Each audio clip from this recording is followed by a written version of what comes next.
What's up, bro? Man, just jamming, man. I've been in Kevin Ross like world, bro. Here you go. Here you go. I'm in a good space right now, dog. It's an honor, man. It's an honor, man. For sure. I want to tell you, bro. First of all, I'm a fan. You know what I'm saying? And I think, you know, like the whole reason why I'm doing this, and just to segue, I appreciate you for being one of the first to be willing to do this. You know what I'm saying? You know, you already know it's love for sure, mutual respect as well, from a craft perspective. But beyond that, like, I think the industry has a tendency to try to pit artists against each other, and it doesn't seek to build the community that we really need. That, like, in times like these, you know what I'm saying? I'm calling artists and producers and musicians that I know to get perspective, because I know that they understand what it's like to be going through this particular situation. So I just wanted to make sure I let you know before we went any further. I appreciate you for hopping on with me, man. We're going to have a good time. I got some good quality questions, and I'm coming from our standpoint. You already know. So, so first off, DC. DC, yeah. Let's go to DC. My cousin lives in DC. He's lived there for a long time. I know a lot of people who went to Howard and Georgetown and so on and so forth. So I've spent some time up there, but I've always wondered what it was like to grow up in that environment from a couple of different perspectives. Yeah. So, and we're going to dive into it a little bit. So the first element I want to jump into is your upbringing.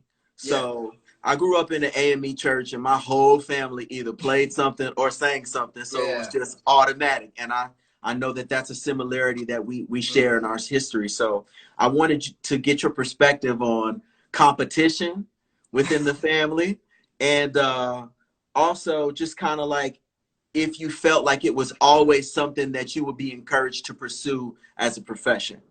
To answer your first question, it was always a level of like modest competition. In a sense where, like, for the younger generation of Rosses that was given this gift, we understood our role. You know what I mean? And that we were never there to take the place or snatch the torch when it wasn't ready to be given. And so what was there for us, especially while growing up, was we were watching our aunts and our uncles and my father and whatnot, you know, sing and go at it and do harmonies. So it wasn't really our time to sing then. Yeah. It was more so to glean, to appreciate that time, because, you know, things happen, life happens, you know, and so as we get older, we know our roles as well. So, you know, we know who's going to congregate and bring us together. Yeah. We know who we got to drag, you know what I'm saying? to get, you know what I mean? To get everybody as one.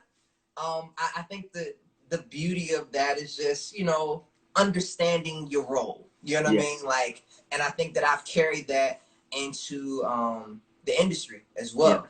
And sometimes that could attribute to things can move a lot slower when you feel like you know your role and you want to be a team player in such a industry that is built off of star makers. You know what I mean? So it's like either you're the star or you're a star maker. You know what I mean? Like, so you got to pick that side more so than, like you said, being an advocate. And I think that this is a great platform that you have in order for us to understand that there is a balance. There is that medium. You know what I mean? So, for sure. Yeah. Okay, so let's go into high school. Duke Ellington School. All right. I did not go to a performing arts high school, even though we have one in Cincinnati. When it came time to choose, I loved music and I knew that's what I wanted, but I was denying myself. You know what I'm saying? So I went to a college prep school and I played sports, but I don't want to say it's a regret, but you know, you wonder what it would have been like to get that desire and that interest nurtured.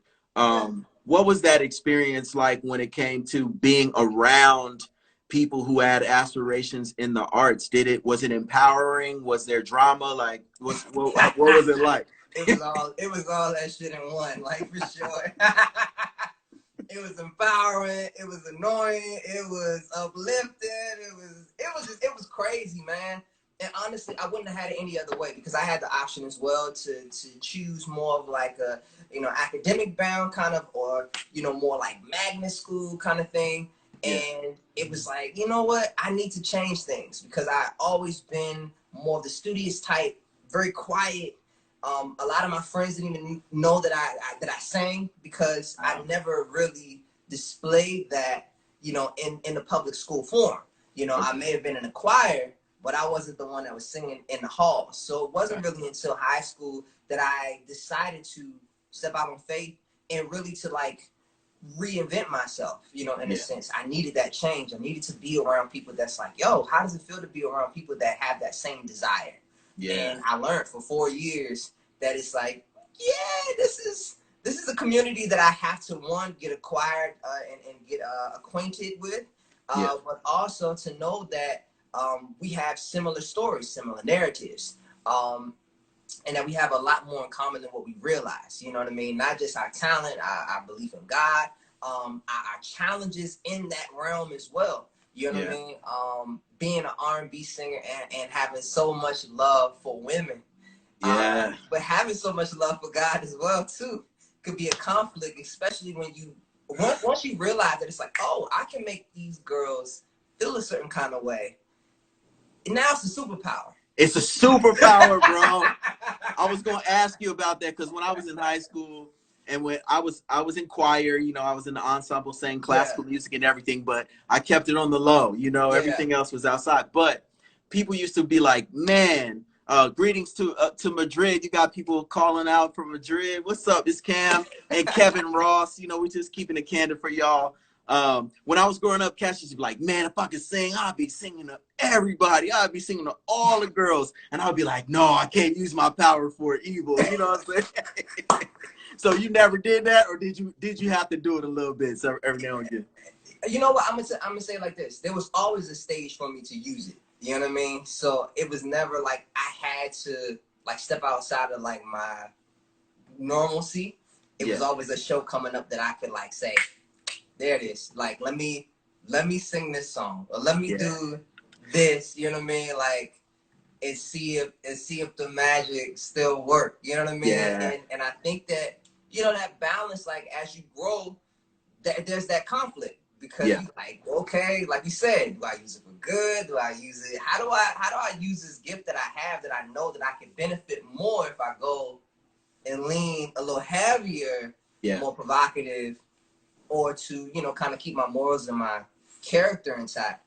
So, you know, I think that's any artist, any artist, you know what I mean? We come across that crossroad, and I think it's a constant thing. Like, it's not just one decision that has to be made, but you revisit that every now and then, every couple of years.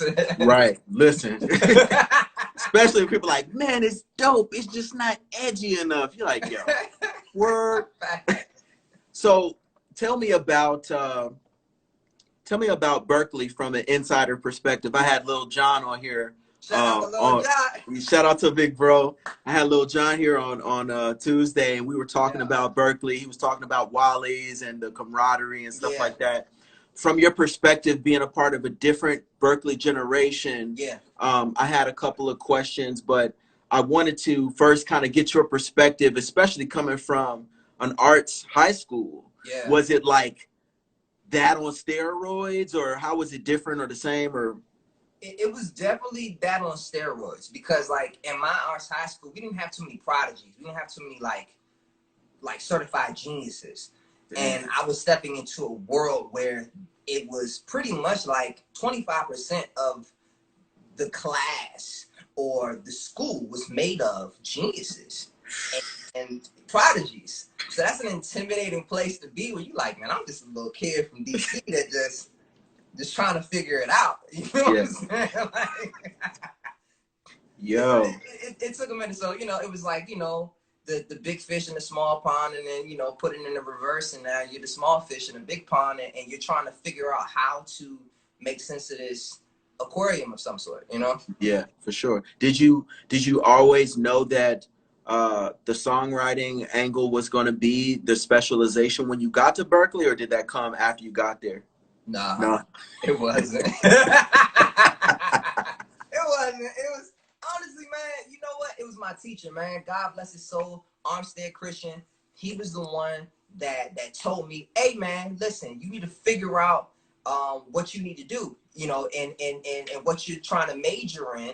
I don't think that you should major in performance. That's the easiest way for you to just have a degree in nothing." And I was like, "Damn, that's harsh as hell." And he was like, "Do something that you suck in." And I was like, "Really?" He's like, "Yeah." He was like, I know that you songwrite, but he was like, "I want you to arrange." He was like, "You got these ideas in your head, Kevin." And he was like, "I need for you to put it on paper now. I need for you to actually know what you're doing instead of you just doing it." And I was like, "Damn." So I did CWP, which is Contemporary Writing and Production. Okay. So it had, you know, songwriting in there. It had arranging. So it was just kind of I would say a buffet, but it was kind of like a 3-part major that they kind of made into one. Okay. So it was cool. It was very fun. Berkeley experience. I was kind of the young in there, so a lot of the college experiences I wasn't able to go while I was there. Oh wow. Yeah, they never let me in. So, you know, by the time that I got there to the time that I graduated, I was 17 when I got there, and I just maybe turned 21 by the time that I graduated. So I was screwed. Wow. You know what I mean? Yeah. Dang. Well, look. So while you were there, because I've heard about this happening when you got like 25% of the population being a prodigy, and everybody else is still smashing from wherever they're from. I'm sure people are getting called to leave, to go on tour and stuff like that all the time. And to go through the whole matriculation process like you did, was that ever tempting? And what was it like when somebody would dip out like, "Yo, I got this opportunity, I'm out," you know? You know, I think because of the generation that I was in, like the music industry wasn't as fruitful as it may have been in prior years. So it was at a point where it was like, it's still lucrative, but, you know, Napster was, you know, like things were like more so leaning towards like, of course Napster was dead then, but it was like people stealing your stuff. Like, remember when like people like taking stuff from your email and like leaking it out? Like that was a popular thing. Wow. Now it's kind of whack to do. Yeah. But during that time it was like, yo, we got the whole leaked album of da-da-da-da-da and whatever. So back then, like to leave on a gig, you may leave and you may be out for what, 3-4 weeks. Then you back in the city. Right? So everybody asked me, well, you know, what was it like? And they like, it was dope, but now I got to sit here for 2 more months. You know what I mean? Like, I had to sit this whole semester out. So now it's either like, yo, either I'm going to keep doing this, or I'm going to either dive into school completely, or I'm going to just leave. Because all that back and forth, you know, that could be a lot on the student. That could be a lot on the kid, where as far as like, you're experiencing a life, you go into all these cities and countries, and then you come back, and then you gotta like sit and wait for a second, and you may get called again. Then you really thinking, you like, well, if I'm already kind of living it, what's the point? So that wasn't a thing for me, because I just didn't have the as far as background singing or anything like that. I just didn't have the look. I was, like I said, a little kid or a little, you know, whatever. So they like, you don't fit the mold of nobody. Your ass need to stay in school somewhere. So I never had that problem. Wow. So the early songs, the early Kevin Ross written songs while a student studying in the CWP program, how was that like to submit a song? And I don't know if you did, you can correct me if I'm wrong. Did you have to submit songs to your professors and stuff like that? And how was that feedback on you as a young songwriter? It was, you know what? It was very different. I will say this. They did teach me about perspective, because a lot of my songwriting teachers were of the country community. So it allowed for me to dig deeper and to understand and appreciate the song, the storytelling part of it. You know what I mean? Like to really understand like the perspective of narratives, changing narratives within certain songs. And I was just like, that's kind of fire. That's dope. You know what I mean? And then when they heard, you know, my music at that time, it was very jazz influenced, you know, because of Berkeley. I was trying to figure out how to still fit in to the Berkeley scene, but still be R&B. So it was like, it wasn't neo soul, but it was like some weird thing that I, you know, kind of made my way into. And so when I was sending these songs in, they had to grow, you know, and get accustomed to that, because everyone was bending to what the teacher was doing and what they thought that the teacher would like. And I was just like, nah, like, if I'm going to learn, I'm going to do me and have them critique this. And so I feel like I got more out of them because I still remained myself, and then allow for them to say, hey, I'm not really accustomed to this kind of music, but from a storytelling, you know, part of it, let's narrow down this. Who are we speaking about? You know, is it you? Is it her? Is it, you know, and getting to the particulars. You know, you're always going to win when you say you more so than a third person. You're always going to win more when you do, you know what I mean? Certain things that really stuck out earlier. Yeah. Because anybody that's singing your song and you say, you are the sunshine of my life, instead of saying, she is the sunshine of my life, it gives a lower impact. So I thank some of my teachers from Berkeley for those kind of instances. And yeah, I still carry that to this day. So shout out to them. Shout out to Berkeley, for real. My connection is a little weird over here, and I want to make sure everybody is seeing both of us well. Can you see me well? All right. Yes, I can see you well. Can you see yourself all right? Mm-hmm. Okay, cool. All right, as long as that's cool. All right, yeah, we're good. So listen. Yeah. Post Berkeley. Mm-hmm. Now I saw you did the competition. You know what I'm saying? Mm-hmm. The one on 6 and Park joint. Listen, the competition game is so crazy when it comes to like television and all of that type of thing. I remember doing the Apollo, and you know, I just was sure that things were going to go a certain way, and you know, I don't have luck with the competition thing. That just ain't my thing. It ain't my thing. So, what was there a strategic plan in place before you went about doing that, or it was just kind of like, yo, let me just see what happens, you know? Nah, man, my homie, he called me one day. He was like, Kev, you gotta do 106 apart. And I was like, I don't think so, because they be dancing and stuff on there. They be dancing and singing. I ain't no dancer singer. You know what I'm saying? And so he's like, just at least try. Like, at least audition.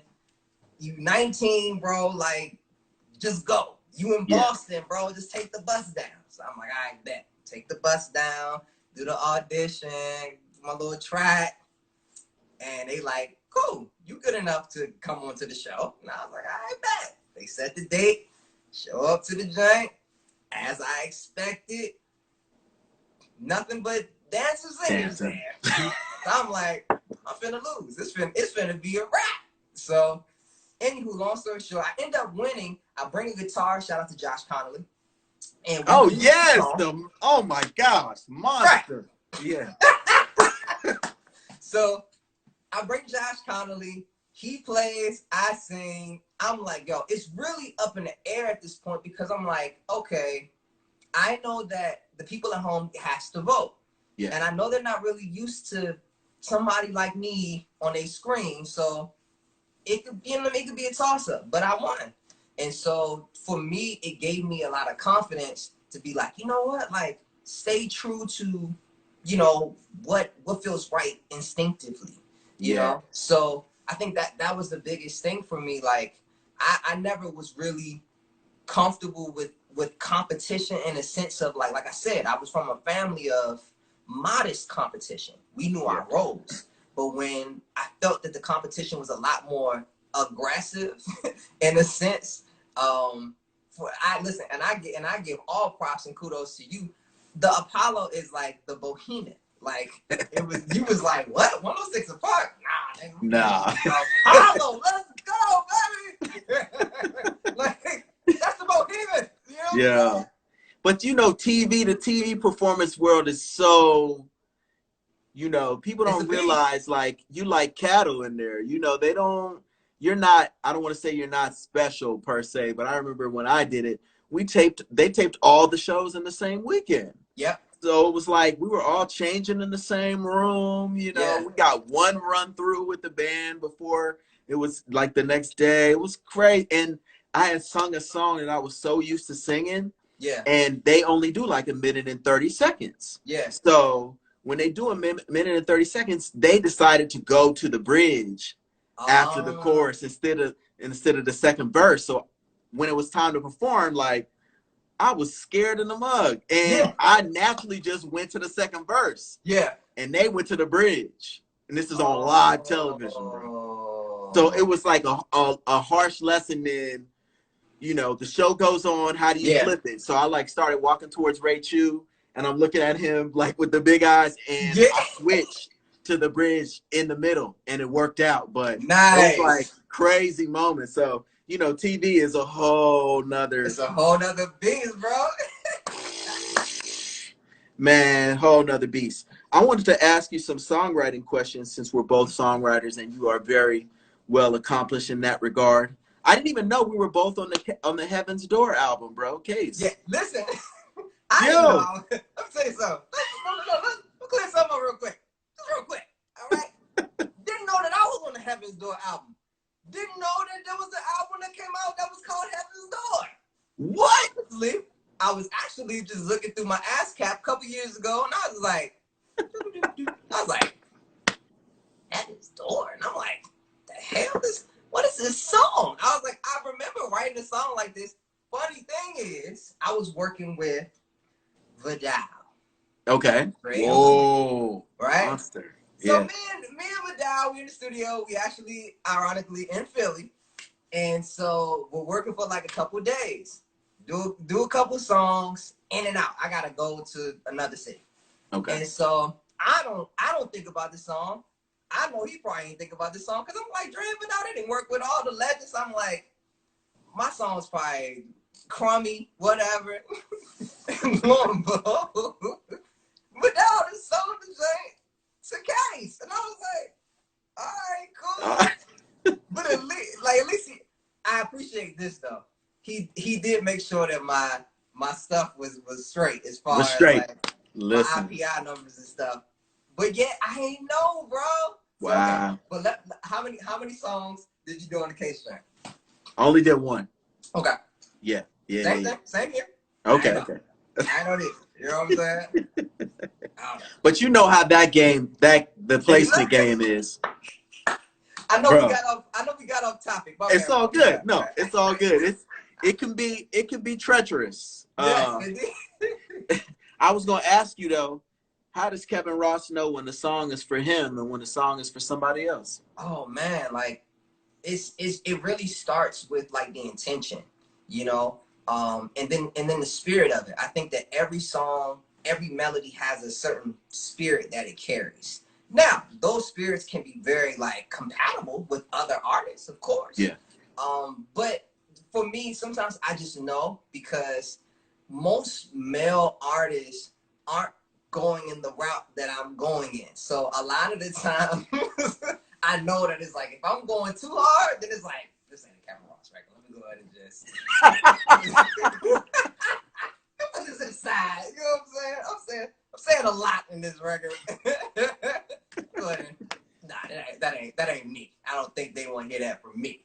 Yeah. I think that was the biggest thing. Like, even with my old label, and they were just like, we don't understand. You wrote Touching and Loving. How come you don't write Touching and Loving for yourself? And I was like, look at my face. Does it look like I would say I'm crushing you?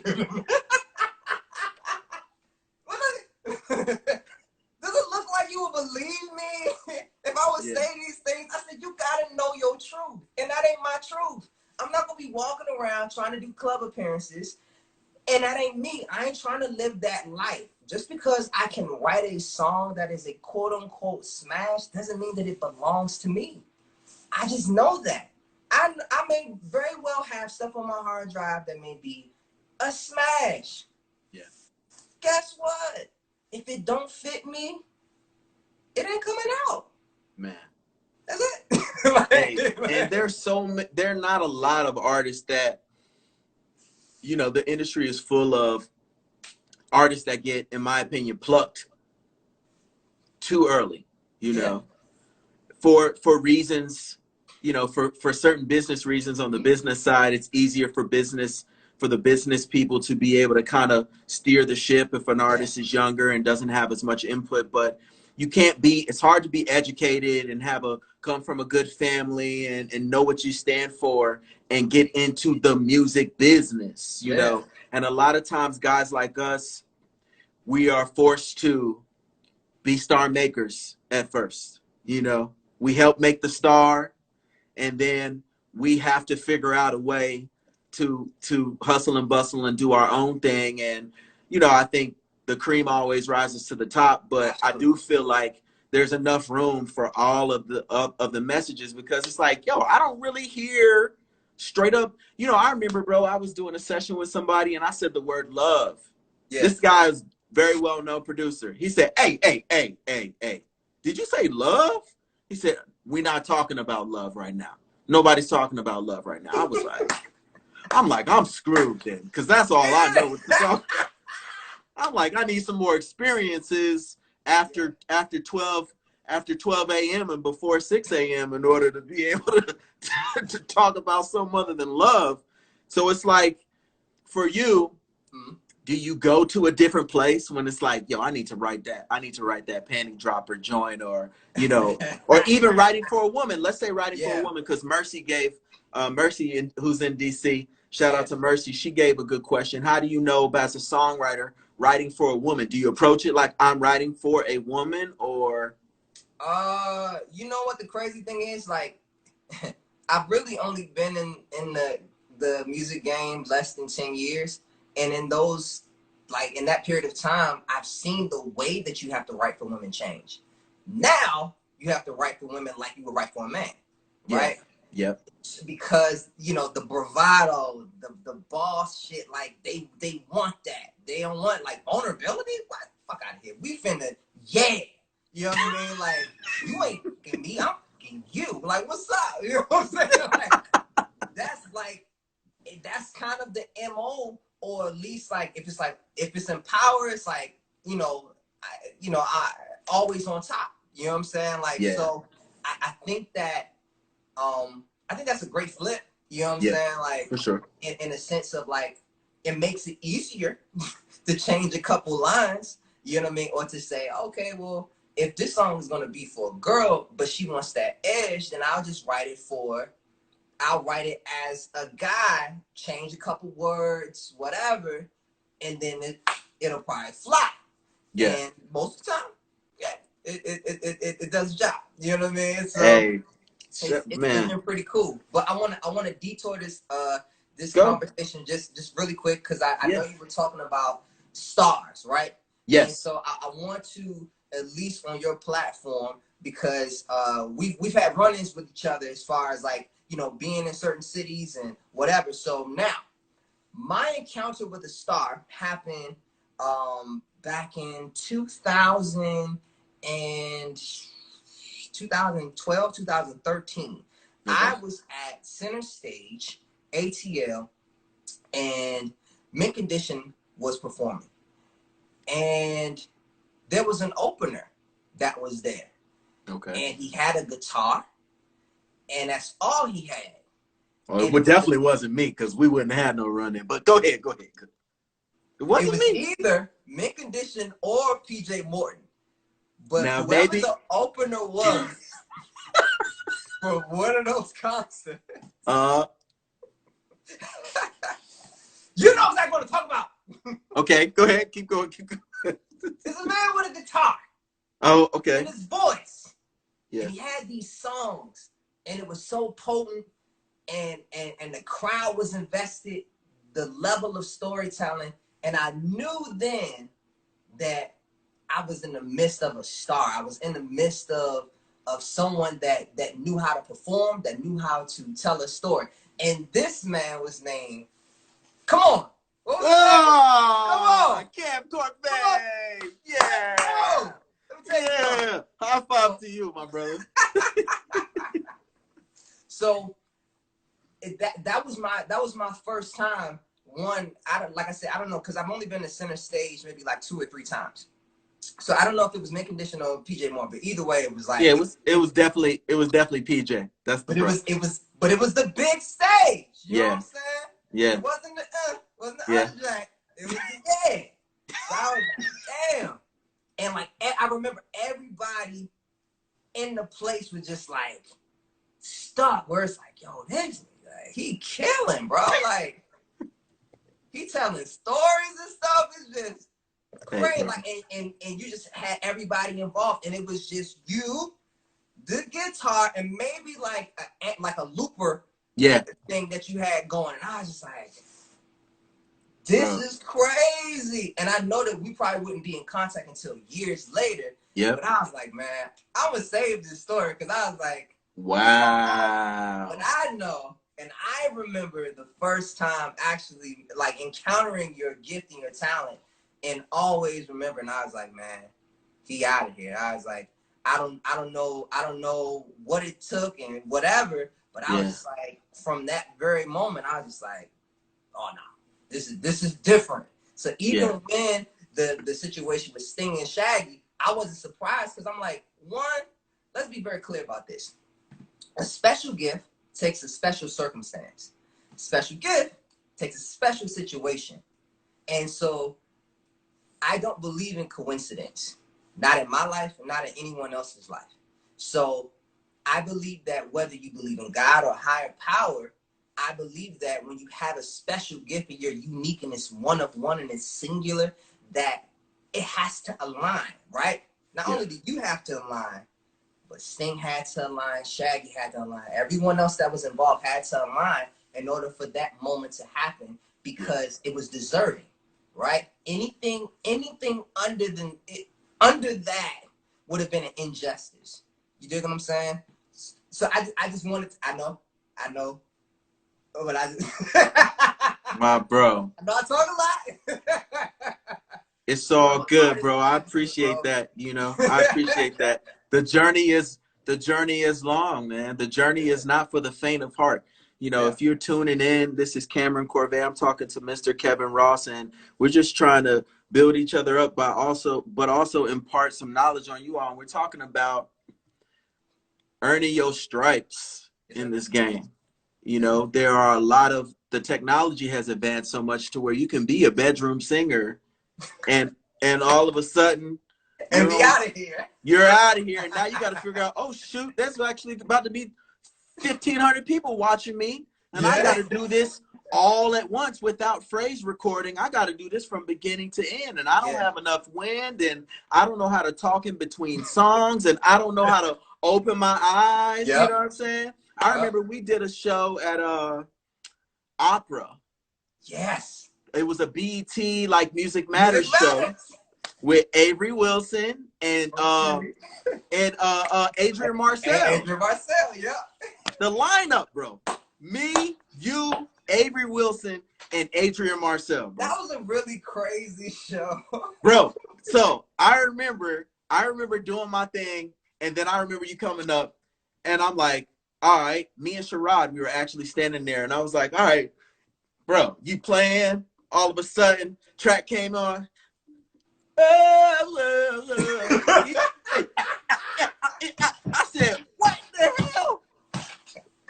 I said, hey, you had the point, you knew when. I said, bro, it's cold. I've never heard a wrong note, bro. Clean as a whistle. I'm like, it came out of a machine. So I say all that to say, from a performance standpoint, thank you, man. Today a lot of artists forget that emoting. Yeah. You can write it, you can emote in the studio, but then when you get that energy from a crowd, you got a band, you might have tracks, it might be you by yourself. I've seen you do it all. Thank you. And how do you, or what advice would you give to up and coming performers that want to do this industry? They want to be successful in this industry of music, but their concept of becoming great exists mainly on creating records and bops and whatever the case may be in terms of the performance? Trial and error and failing a lot, because the thing is like sometimes you won't have the energy of the crowd and you still have to deliver. Yeah. You know what I mean? Sometimes you may be lucky and have 300 to 3,000 people in the audience. Sometimes you may just have 30. You know what I mean? So you have to adjust, you know what I mean, to the energy. Don't let the energy consume you, because it's about the output more so than the input, you know? So for a lot of people coming into the game, they have to understand that they are the dictators of how this thing goes. Okay. And if you're not in control and you don't understand the power that you have when you're before the people, then the moment is going to consume you, you know, it's going to devour you. So you've lost that and you've lost them, right? Yeah. And so we've all had those moments. We've all had our not so glimmering and shiny, you know what I mean? Like, moments, but you need that because that feeds you. So whenever you do feel like that moment may happen, or you like, ooh, you know what I mean? Let me go ahead and duck and dodge this real quick. Yeah. Let me, you know, go into my bag real quick and pull out this little trick. Let me go ahead and pull out this little thing that I learned through experience. You know what I mean? Actually going out there and, you know, and actually seeing what the people like, especially when you talk about original songs, then it gets tricky. Yeah. Because when you're a singer, you always, especially when you're new or you're a new artist, you always want to establish that you're talented on the first 30 seconds. Yeah. Yep. Because that's all they really going on. And that's the truth. That's all they're going to do.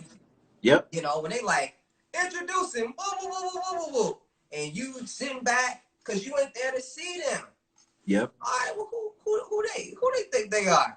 Coming up here, you know, hey, what's going on? You can't talk a lot. Nah. You gotta establish. Yep. Right? And if you can establish the fact that you're talented in 30 seconds, then you're off to a very good start. I hope people are listening to that right there. I really do. There are a lot of different ways to do it. You know, that trial and error, man, you know, it's hard, especially because there isn't as much investment in artist development. So artists have to really develop themselves. Yep. And they got to be willing to fail in order to succeed. You know what I'm saying? So when it comes to that, I know one of the tricks I've used has been to start with a cover sometimes. Yep. You know, you get the buy-in. Come on! Get the buy-in. I hope y'all are paying attention this now. Hey, we giving them a gem. We giving the game right here. All right. So it's a cover, and I used to pick. It got to a point where I'd be like, man, I gotta pick covers that I can still make my own. One, covers that people know. It don't matter whether you love the 7th record on Tori Kelly's album. Yeah. If they don't know it, then you're playing for you and not for them, and you're there to play for them. So it's like, how do you go through the process of picking a cover, and what artists have you felt like captured you in terms of, hey, you know what, I want to honor them by covering one of their records? I think that I take a very similar philosophy. You know what I mean? To you is the fact that, like, you want a song that's very relatable. You want something that will capture the audience, but also, like you said, that makes you shine out, to say, where's your brilliance in that? You know what I mean? To say, did the artist that painted this, did they leave enough room on the canvas for you to paint more? You know what I mean?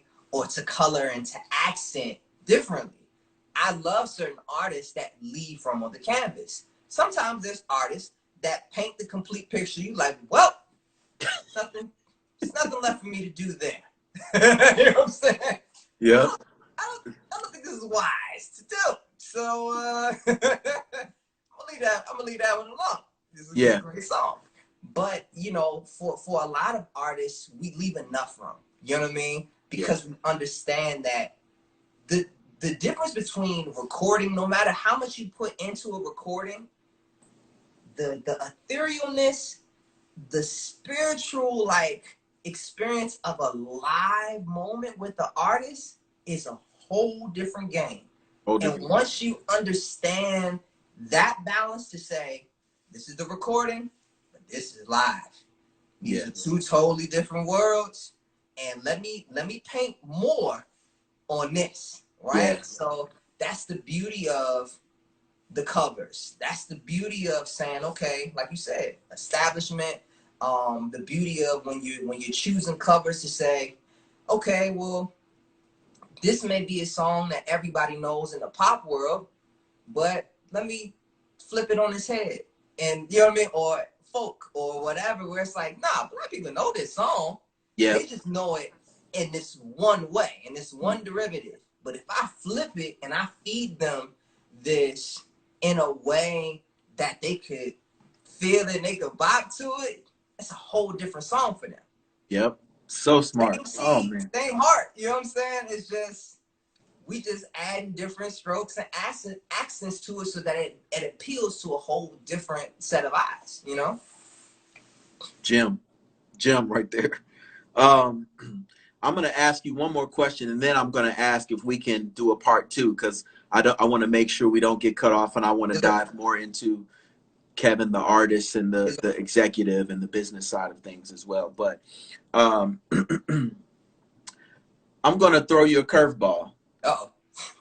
Relationships. Relationships suffer when you are in this industry and you are committed to the craft. Yep. Not just music, but specifically in music. If you have a role in music, your relationship with somebody is going to suffer. Yeah. So how the hell would you, and this is the flip, what advice would you give to a woman who is interested in a man that's in the music industry? What can you tell them to help them navigate this situation? Because it's a situation. Forever's a long song away, baby. Go ahead and sit back and chill your ass out for a second. No, and here's the truth.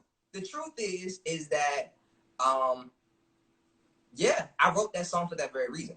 Oh, wow. Because, you know, I was in a situation where I was like, I need for her to be patient.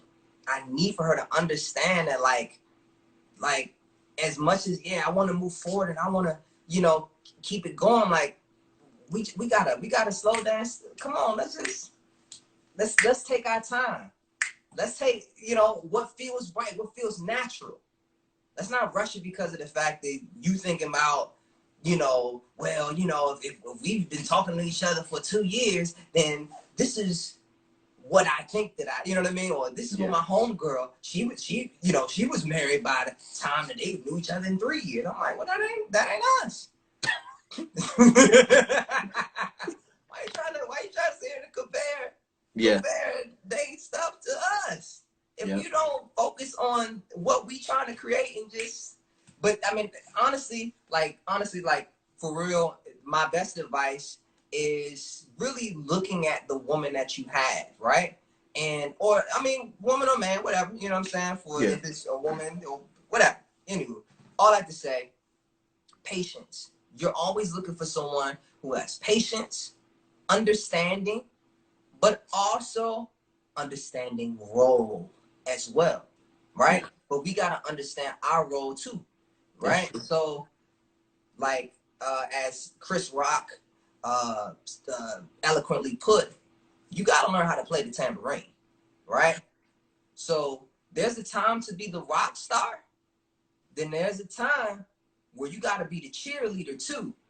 And I learned through a lot of mistakes that I'm not an egotistical person, but when you're in this business and when you're a creative, we use everything that's in our lives, everything that's around us, for the source of our inspiration. And that can sound very selfish. Yeah. To us, it doesn't, because we're collecting. It ain't even really about us more so than it is our product. Yes.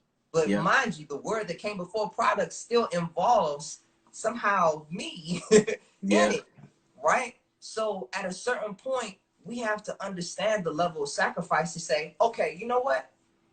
Today or this weekend, it's not about collecting data.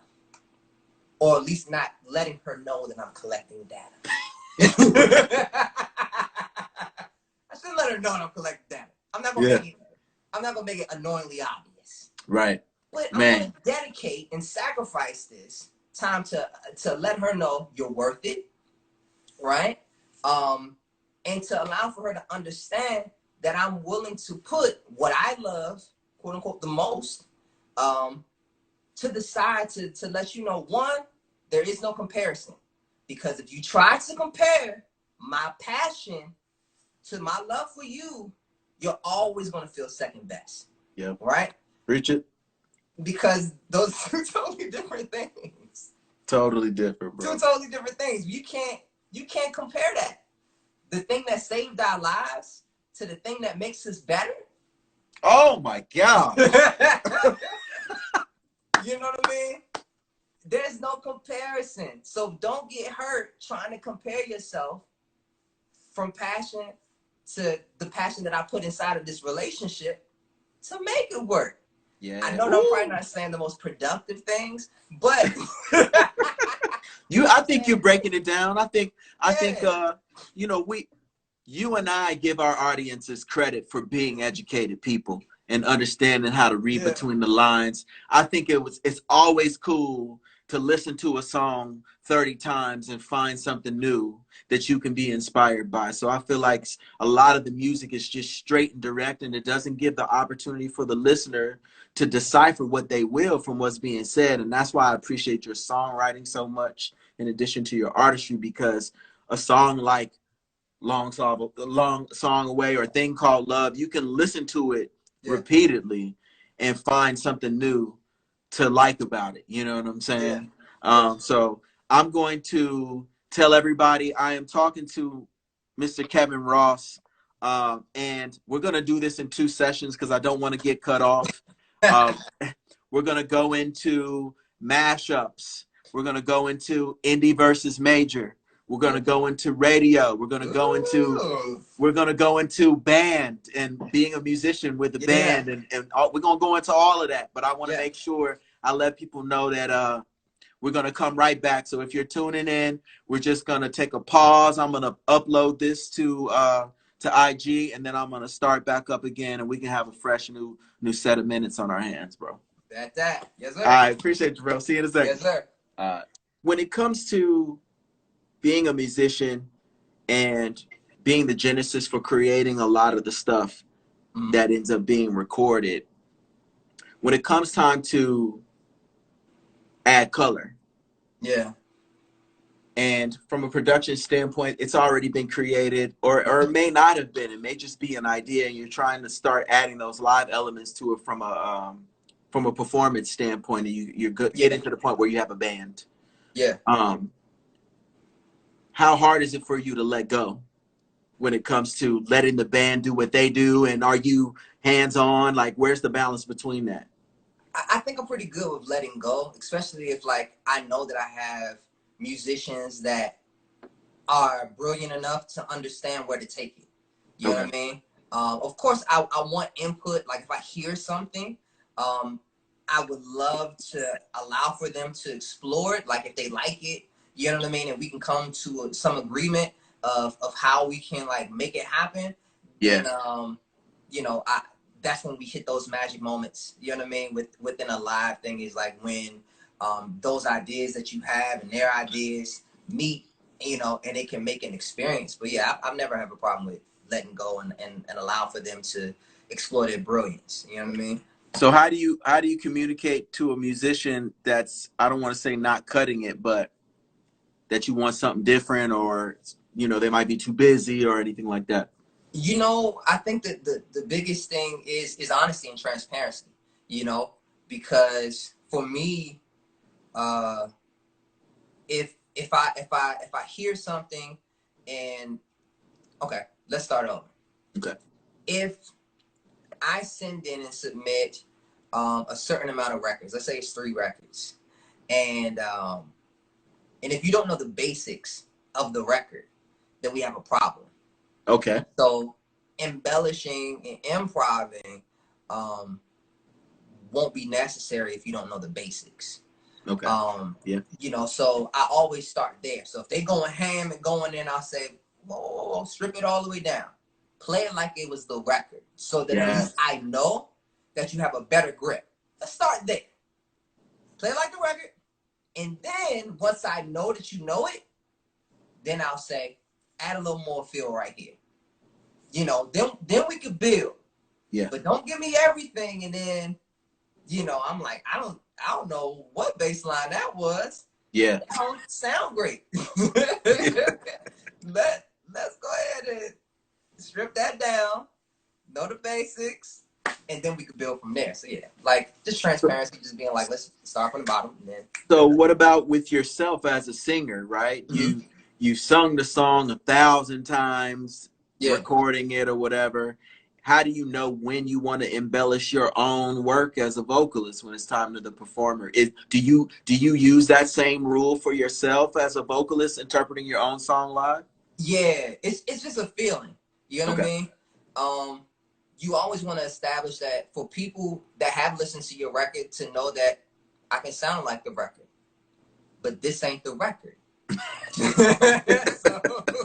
so let me make some inflections here and there, you know.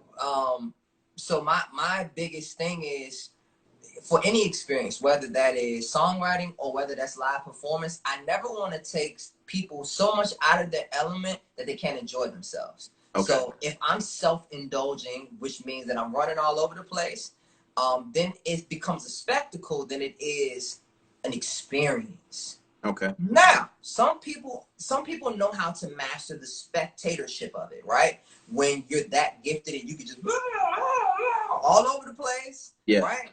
That means that you've literally completely changed the show.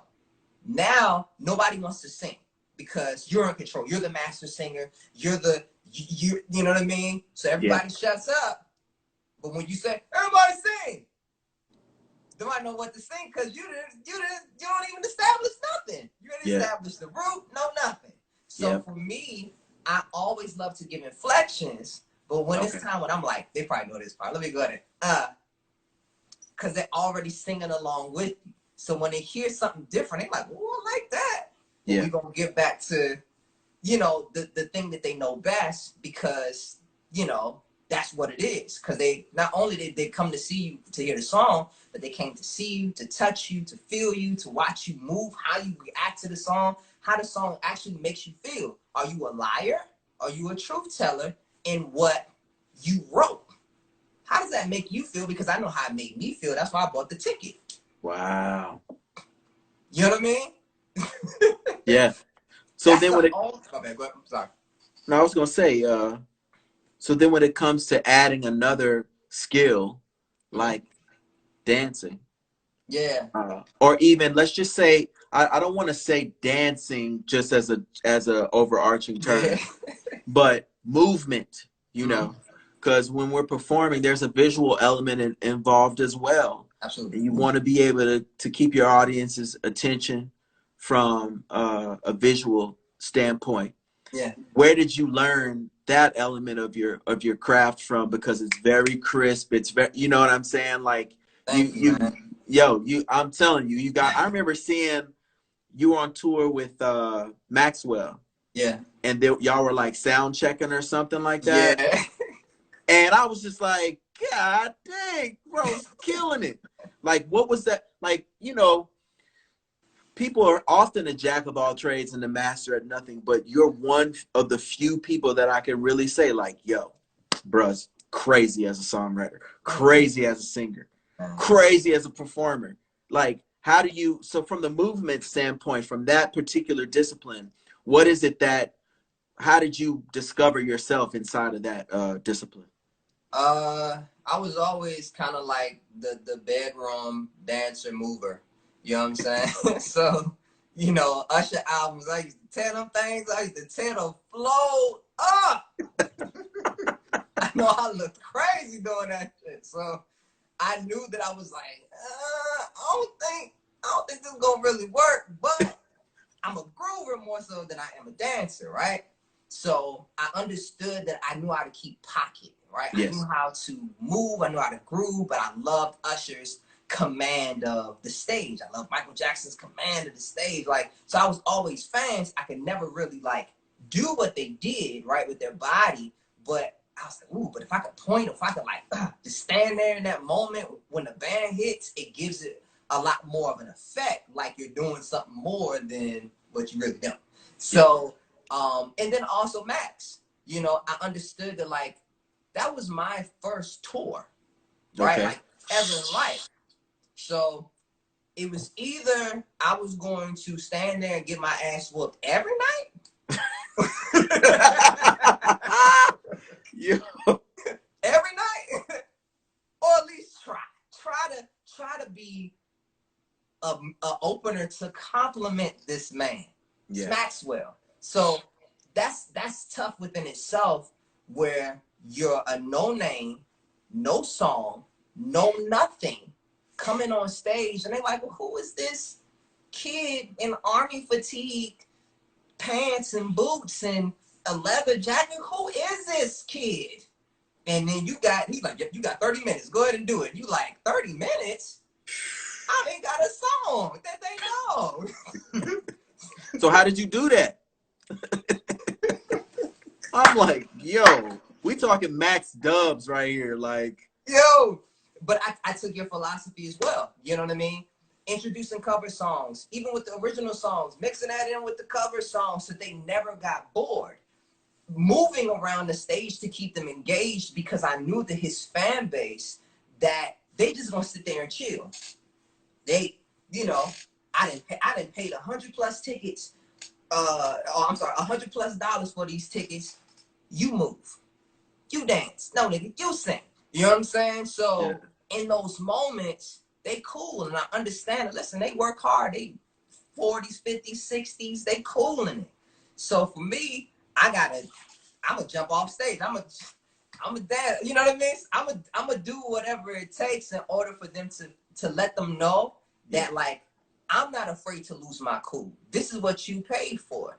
When I seen Max and how he controlled the audience, I knew, I was like, okay, I know how to adjust now, to maneuver, to say, okay, like Max is not necessarily a dancer, but he dances enough to keep them entertained, right? And it's always about, for him, servitude, making sure that he serves his audience. So for me, no matter what and no matter where I go, I have to serve my audience. So just because my set in, you know, Cincinnati killed, doesn't mean that my show in, you know, Houston, Texas is going to have the same effect. You know what I mean? I got to be able to feel the crowd and say, okay, they didn't feel that one, but I got to allow for myself to break that barrier to check in with them. Y'all feeling all right? You know what I mean? Yeah. And just kind of talking, picking out certain people in the audience, where there's certain people that you know, they may be sitting front row, disengaged, on their phone, chilling. And I'll make it so I you know, make it so that it's not an embarrassment to say, hey, get off your phone. But it's more so of a thing where it's like, I'll even get down, you know what I mean? Like real low to their level, and just talk to them, speak to them, engage with them, so that they understand that it's like, no. See, I'm not here just talking to a void of just people and heads. I'm speaking to you and you and you and you and you and you and you. Each and every, I see each and every one of you, even the ones that I can't see in the back. I can feel you. So I always try to make sure that within my performance set, if I'm in a theater, then it's to the back I go, so that they know, hey, y'all getting y'all money's worth. If it's in somewhere where there's a bar, I'm gonna go to the back of the bar and I'm gonna stand up on there, because they're so far back they can't feel me. So as much as people be like, you ain't got to do all that, it's like, no, people got to get their money's worth, and people got to understand that it's like, yo, Kev, he was on stage and I was at the bar, but he actually came to the bar, he stood up on the bar, did a song on the bar. I actually took a shot. Listen, we all took shots together at the bar, right? And so now it's more of the, like you said, the experience than it is them now judging you or adjudicating you on your performance. You know what I mean? So Yeah. I'm sorry. All I have to say, yes, that's the No, lengthy ass answer. true gem right there. Okay, but so juxtapose Maxwell touring Mhm. with another awesome tour that I wish I could have been at, the Neo tour. Yeah, yeah. Was it? Did you learn something different from that tour as a whole? And you know, what could you say looking back on that kind of has helped your artistry? Man, I think, you know, during that time with Neo, his biggest thing was nostalgia, you know. And he was doing a House of Blues run. And Okay. so, you know, he put a lot of the songs that was on his new record at the time, I forget what it was, but he put a lot of the new stuff first. Okay. Right? Kind of like to just get it out the way, get them prepped, because he's like, okay, they're excited to see Neo anyways. But once he got into that, boom, boom, boom, boom, boom, boom, boom, it was like, oh, it's a rap, right? Yeah. And so I knew the nostalgia was power and the humility of him, where he's like, man, my new stuff dope too. But I understand what you're here for. Yeah. I understand that I could do theaters and arenas, but I understand where, just like Max understood, you serving, how do you say it? Like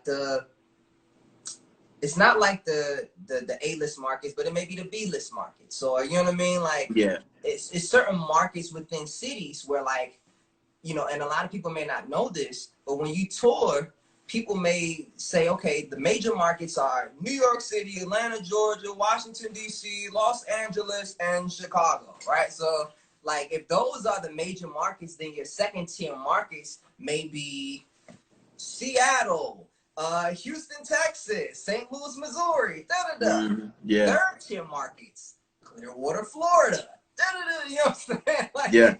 Columbia, South Carolina. Yeah, I feel you.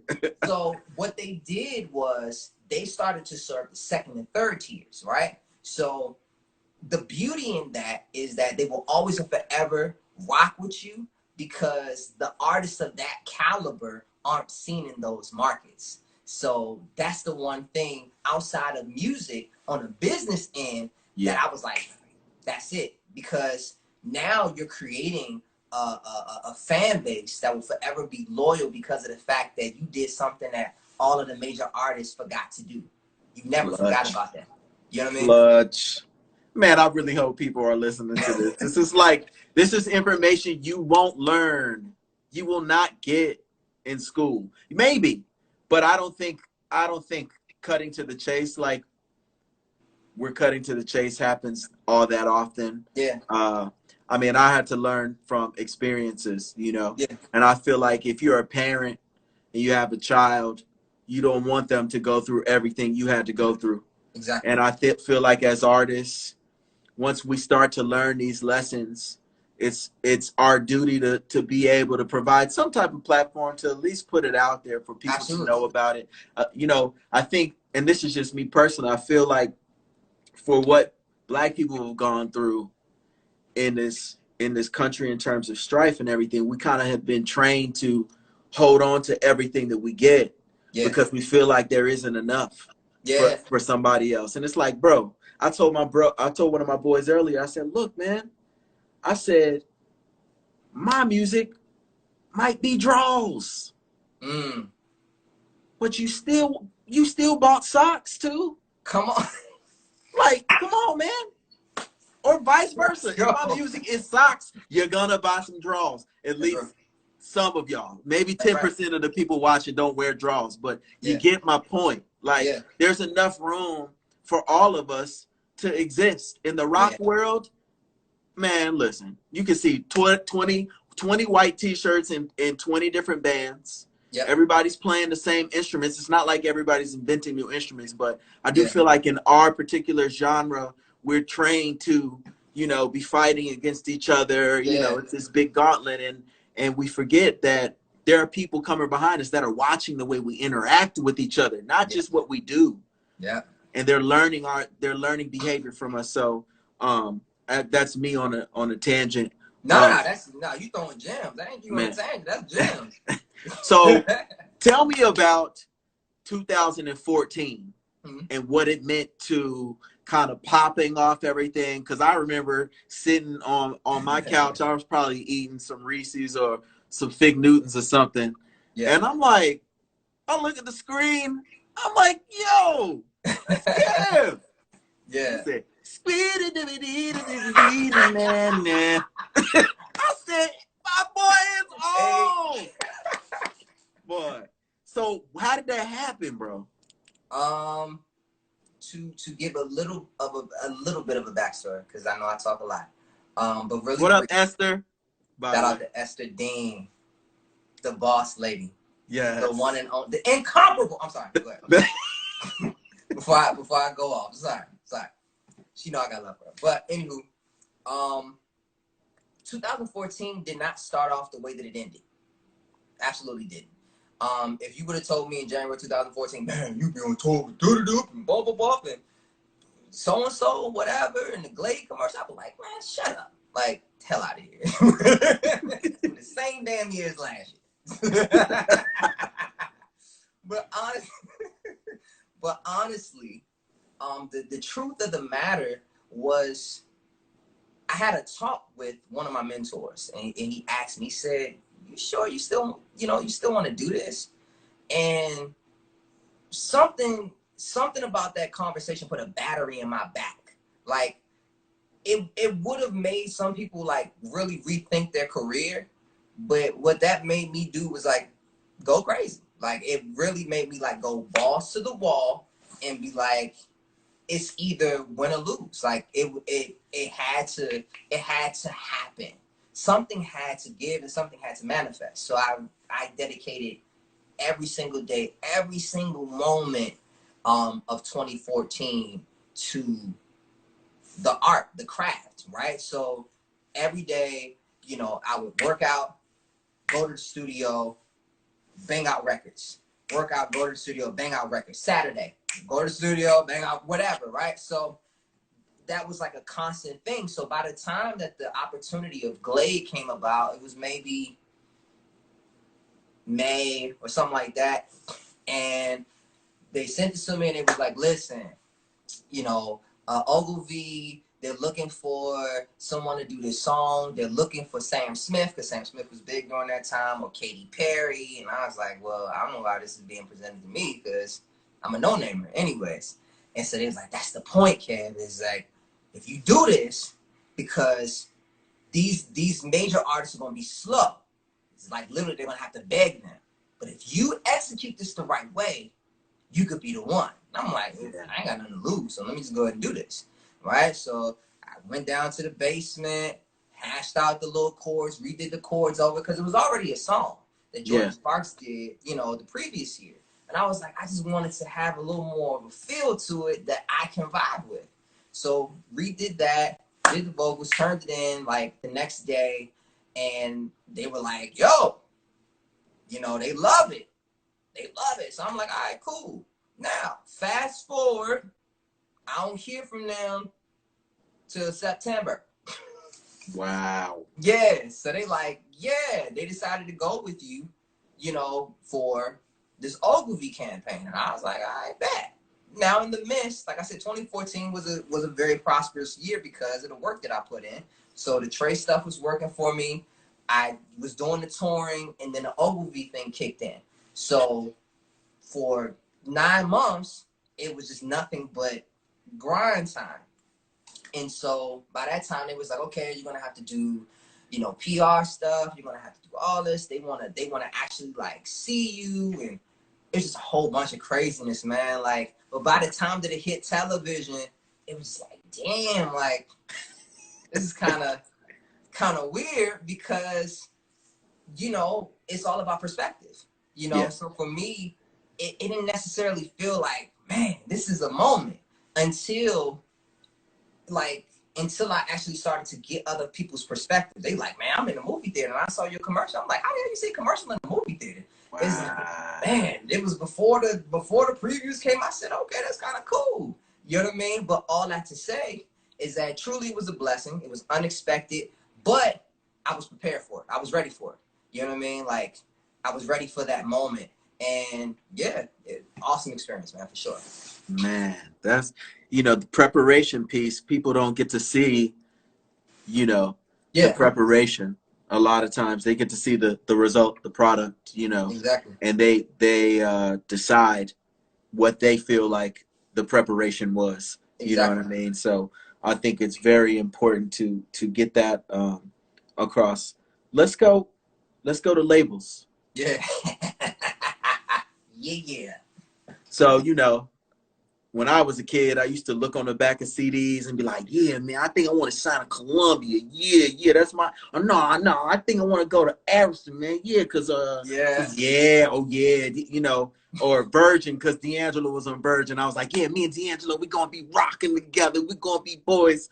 And I didn't understand the game within the game of the major label thing. And I know there are people who are watching this or who will watch it who have a particular outlook on what it is they see themselves doing in music, especially if they're aspiring artists. They're going to say, I want to be signed to this or that or this or that. It's probably one of the first thoughts they'll have before writing or anything like that. Yeah. So from your perspective, what are major labels really like as an artist?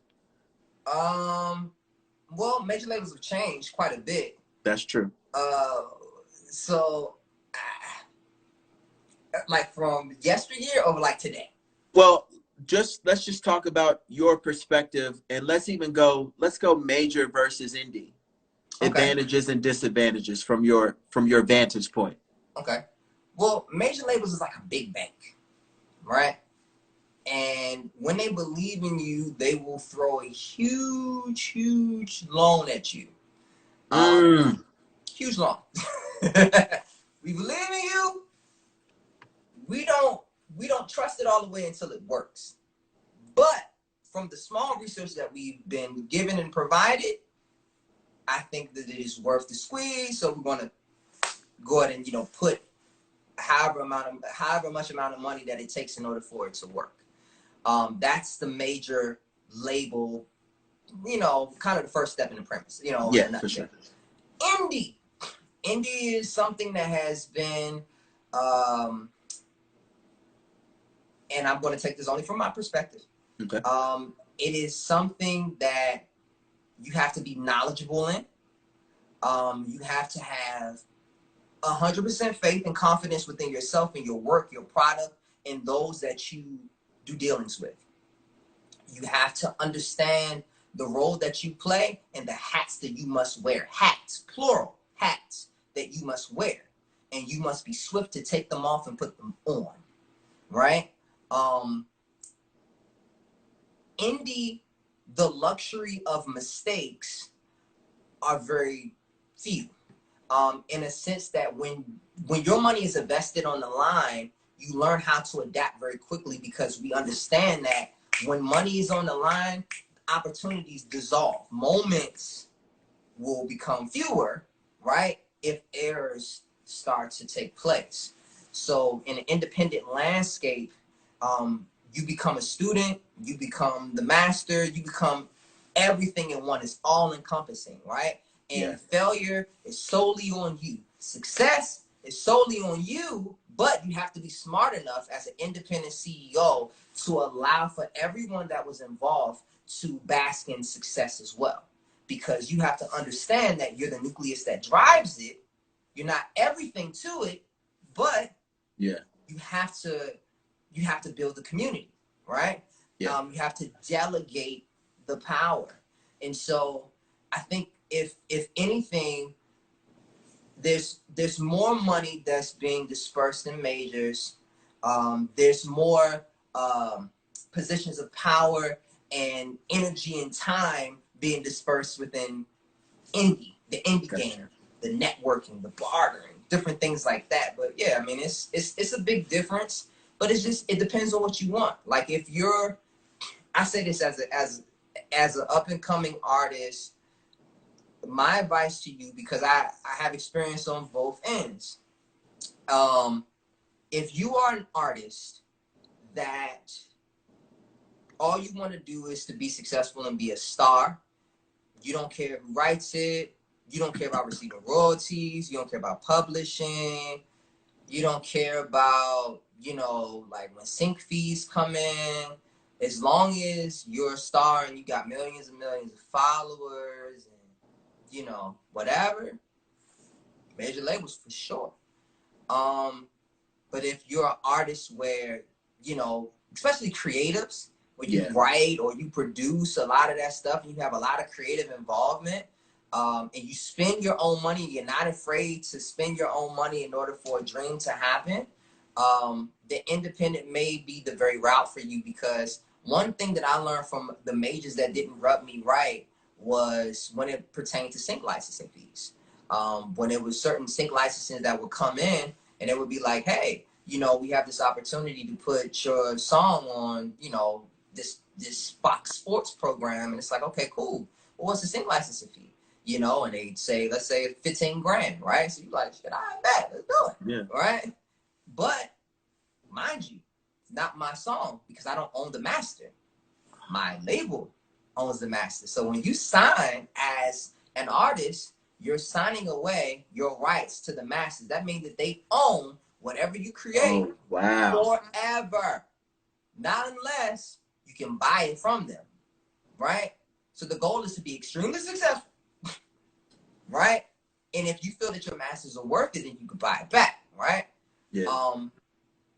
But yeah, I think that for me, it was like, okay, well, if I'm at 15 grand, they like, well, no, all of this money goes into recoupment, right? Oh. I'm doing all the math. I'm like, okay, we doing all this stuff and commercials and blah, blah, blah, and sync opportunities. I'm like, we should be all right. They like, nope, because we own the master. So there's no choice. So like, just like literally right now, like there's an album called The Awakening that I have that's not on Spotify. There's nothing I can do about that because I don't own it. Really? Yeah. I don't have no power over that. As many songs as I wrote on there, produced on there, it's not mine. So just imagine that feeling. Yeah. And just imagine being an artist where you literally giving a catalog, right? 5-10 albums to a record label and you own nothing. Yes, you may get residuals as far as for publishing for the things that you do, but as it pertains to those master licenses, if you're writing a song and that thing pop off for real, you're gonna be sick to your stomach because it comes around over and over and over again. You know what I mean? Like, and I know people people in here in the chat, they're like, what? Yeah. Damn, really? It's like, yeah, really. That's what really happens. Because like when people be like, own your masters, and while Prince was saying all that stuff all those years, and the music industry was like, that nigga crazy. He wasn't crazy. They tried to pin him to be crazy, right? Yeah. And they did everything in their power to stop him because they felt like at a certain point, they like, we gave him too much power. We gave him too much power. Let's take his name. He can't use his name. Okay, cool. I'm gonna be a symbol. And they like, I don't like him. Like, so, yo, man, I remember going to see Prince, and it was at a it was at Phillips Arena or whatever, what it was called. And when you bought the ticket, he gave the CD away. He was the first person to do that, and he went platinum off of the tour. And then they tried to change. RIAA decided that they thought it was cheating. They thought they said it's cheating. Why would you do that, right? How the hell is that cheating? He just thought of something faster than you did. Yep. Just like Napster, just like streaming, right? Unfortunately, and I mean, if we gonna have this talk, we just gonna have this talk. It is what it is. It is what it is. But the thing is that in the major label business, yes, they will always be profitable because they will always have the huge bag, no doubt about it. But at the end of the day, they will always be 5 steps or 5 years behind, realistically. The truth of the matter is that there should have never been a Napster. There should have never been an iTunes. There should have never been a Spotify, a Tidal, a Apple Music, or any such DSP that we have now. Now they have to be partners. Yeah. Right? And so the bewildering part about it is that as much time that they spend on watermarking certain things and property, they should have partnered with Steve Jobs early. They should have partnered with these geniuses early to say they were making so much money in CDs and physical. They didn't believe that the world was going digital, right? Forever, right? Yeah. So they were late. And so now they have to barter with people and companies that they like, yo, we could have had our own DSP. Atlanta could have had their own DSP. They could have. That Jam could have had their own DSP. But now, since they were behind, they were so consumed with making money and making money the way that they only knew how to make money that they were behind. The problem, and a lot of that is on the inside. You hire people that are one-dimensional as well. Yeah. So if they're like, this is working, so we're going to keep doing this until this doesn't work anymore. And once it stops working, we're going to fire you, and then we're going to find the next person who got it right, and typically one-dimensional, and then we're going to fire them. Yeah. But until they actually get people who are ahead to say, hey, and listen to say, it's not going this route no more. Dump that out. So right now, you're seeing them in how they're maneuvering. So a lot of times, they're looking over a lot of the talent, like you said, going back to artist development. They ain't gonna sign an artist development. Yeah. They ain't gonna spend no money on no artist development. No, they want to make sure that it works, and they know how that it works now. SoundCloud, YouTube, TikTok, right? They look at the engagement, the numbers, the analytics to say that, okay, well, if they're doing this on their own with nothing, imagine what we could do if we put $1 million behind this. Yep. They have nothing. Yep. So the incentive is, and I'm not trying to sound like a cynic at all. Yeah. You know what I mean? And not to say that I'm more indie heavy. I'm just allowing for people to understand this is a part of the game. Yeah. And that the game ain't pretty, and it definitely has its dark sides. But like, if you want to go into that game, then understand what it's all about. Like, yes. People, you know what I mean? Like, there's artists like that we know today where they're like, well, no, I can't do nothing with my music because such and such said this, and I thought we was cool. It ain't got nothing to do with you being cool. It has everything to do with your contract. It has everything to do with the business that you do. You wanted to be this star. You gave away certain rights, certain freedoms, right? That, quote unquote, that every creative should have. Yes. But you willingly give that up just so that you can jump ahead in the line of the list of stars. Now, the question is it worth it?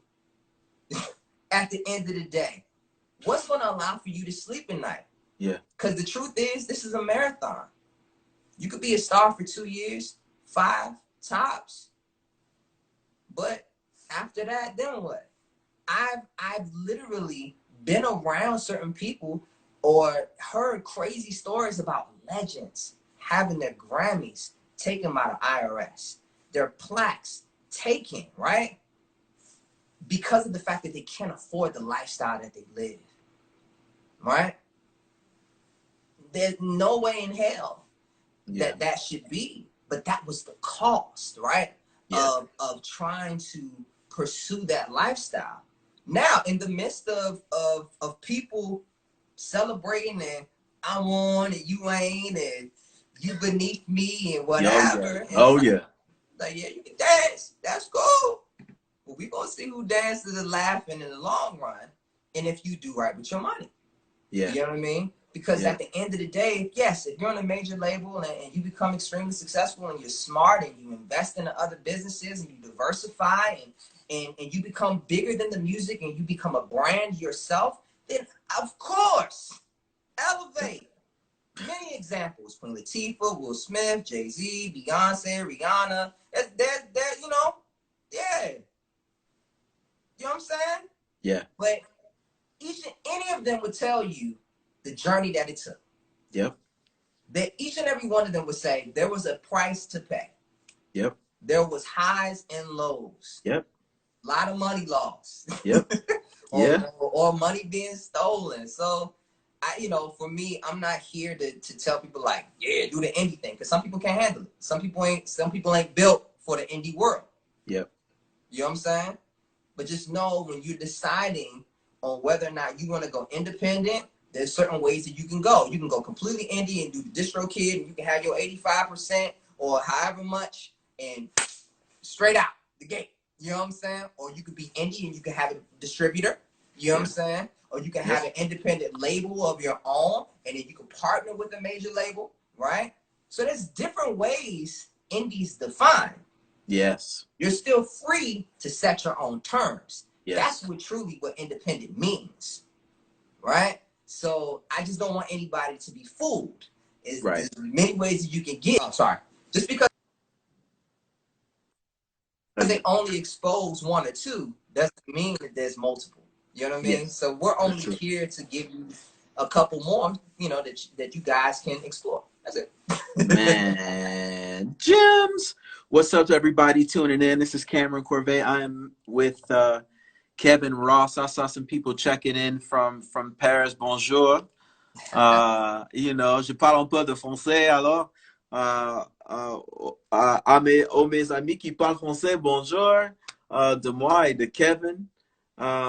Man, you kind of made me have an aha moment, because I think this situation we're in currently is forcing a lot of artists to consider those types of decisions. You mentioned a marathon. What up, Connecticut? You mentioned a marathon, and people forget a marathon is more than a word. It's 26 miles. You know what I'm saying? And if somebody says, hey, man, you are going to have a run, but your run is only going to be 5 years. Yeah. Do you want your run at 17 to 22? Woo. Do you want your run at 30 to 35? Because where we are in our journeys as people, what we understand and what we've been listening to and absorbing knowledge-wise, those 5 years determines a whole heck of a lot. If you're being a jerk to somebody during your 5-year run, everybody gets a run now. So you be a jerk to somebody during your 5-year run, and guess who got the run right after that? That person. And now you're trying to get on that record. Hey, bro, man, we need to do some work, man. I think people really forget about that element of the game, man. The longevity part skips over a lot of people. They want that 15 minutes, and 15 minutes, man, 15 minutes really isn't anything. Even 15 minutes worth of fame. I bet people don't remember the guy from American Idol who she bangs, right? He had 15. He got a good solid 15 for sure. Yeah, I was depressed. Like, bro, wait, hold on. I'm here doing all these open mics. My guy did She Bangs, and he's famous. But if you aren't equipped with the type of knowledge that unfortunately, people get this type of knowledge after their time is come and gone. Very few people get it while they're in the process. And I think those people who get it and are willing to be teachable and have temperance and humble themselves, they really can make a go out of this in a major way. So for you, what was the aha moment when it came to the mashups? Because people do covers. But first of all, for everybody watching out there, please, if you've never seen one of my guys' mashups, just watch it. It's not even something that you can comprehend. Even me, I cannot comprehend it. Here you go. Because I know what it's like to try to just do a cover. You know what I'm saying? Forever, my lady. Oh, man, I got to start all over. You know what I'm saying? So when I take that and I think about that, and I'm like, yo, he's got 10 tracks of video going at one time, synced up. You got the falsetto going. You got every little element you need, and they're all going with each other and everything. Like, how did that, were you just like, you know what, I'm about to flip this and take this to another level? What was it? Trial and error. You know, I've been doing acapella stuff and just trying it on social media for about a year and a half prior to actually people being like, oh, she does mashups. You know what I'm saying? So, you know, from the very beginning, like, I remember having the earpieces in. Okay. And, like, you know, like, beatboxing into that. And I was like, this shit just doesn't sound right. Like, there has to be a better way, like, to execute this thing. And just through trial and error, I remember when, I think it hit me when I did the Bill Withers Lovely Day. And I had my iPad, I had like a whole bunch of stuff in front of me. And I was like, I got this USB mic. I wonder if I could plug this up to my laptop. I wonder if I could plug this up to my iPad. How can I make this make sense? To record the audio but do the visual at the same time, adjust the levels as I need to, right? Like, and granted, these mashups take like hours on end, but I'm so used to doing them and knowing how to say, okay, this is how I want it to feel. These are the transitions. This is the, it's like a show. You know what I mean? Yeah. So I have to envision the show. Sometimes that may take me 3 or 4 hours to just sketch out. I have to sketch it out first in my mind, play it on keys, understand the transitions, act like I'm doing air drums for a second, then start with the bass line, then do drums, then do harms, then do backs, then do my lead.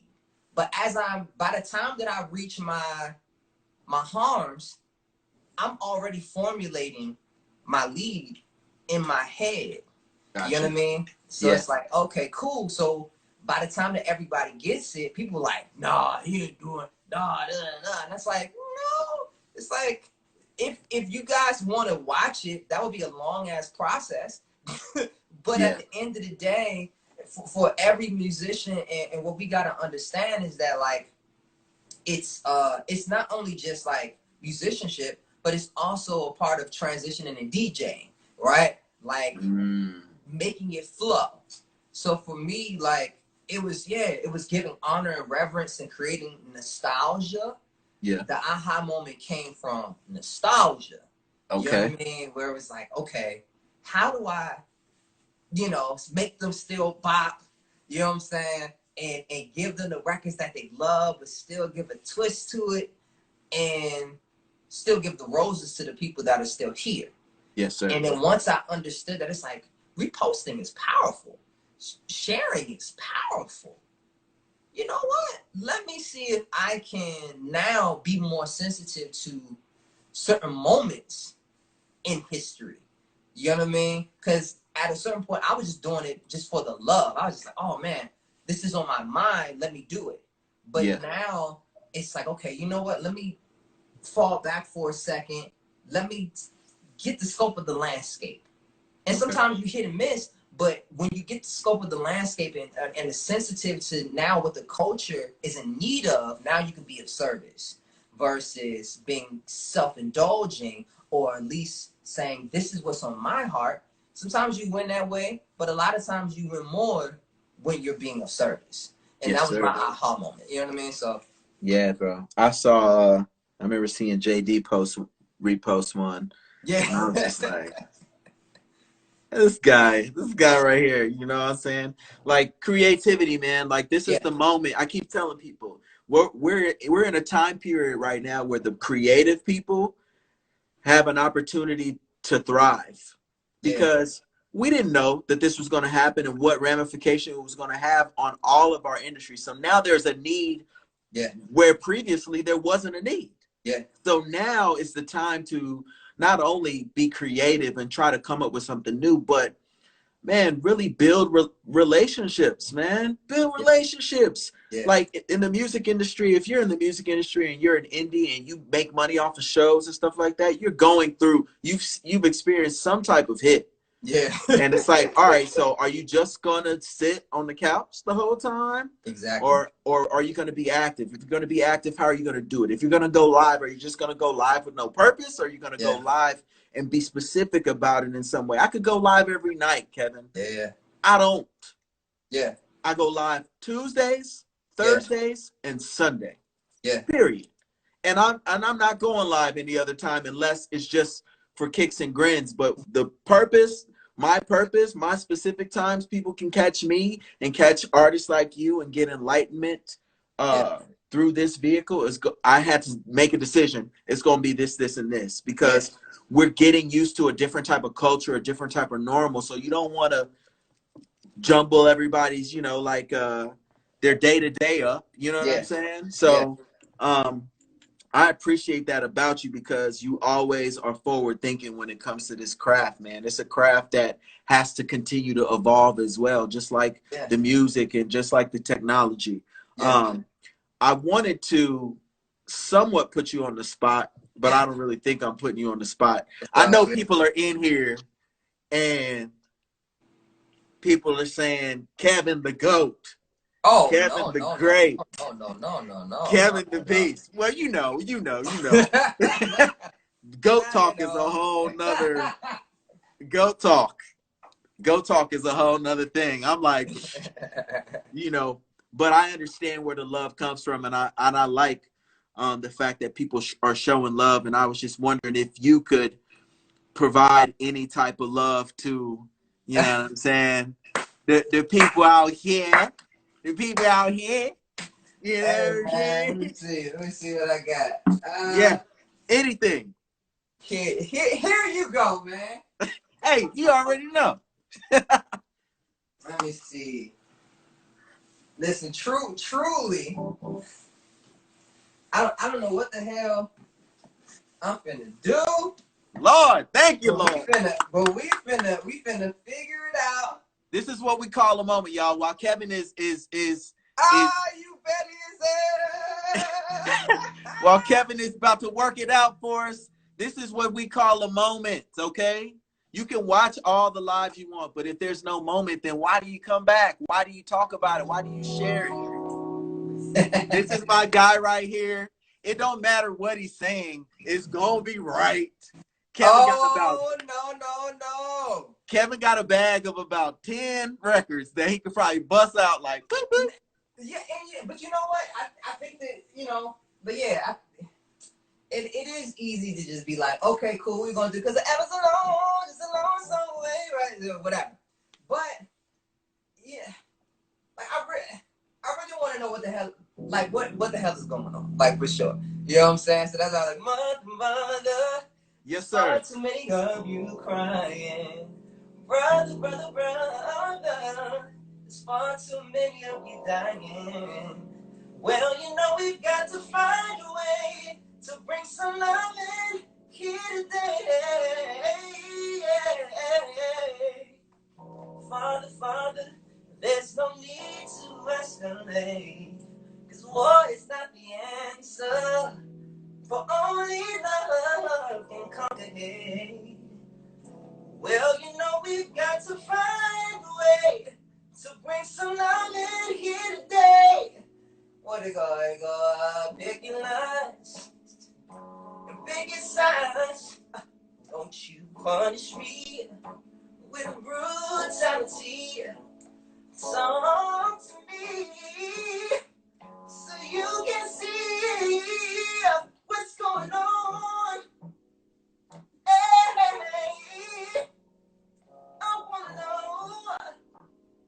I wanna know what's going on.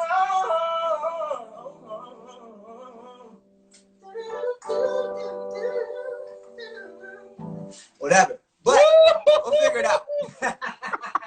Yo, put the fireballs up for my right there. Fireballs. No. Hey, no additives, no preservatives, no pre-recording. Man. Straight boop, boop, boop, boop, boop, shoot from the hip. That's what hey. Here you go.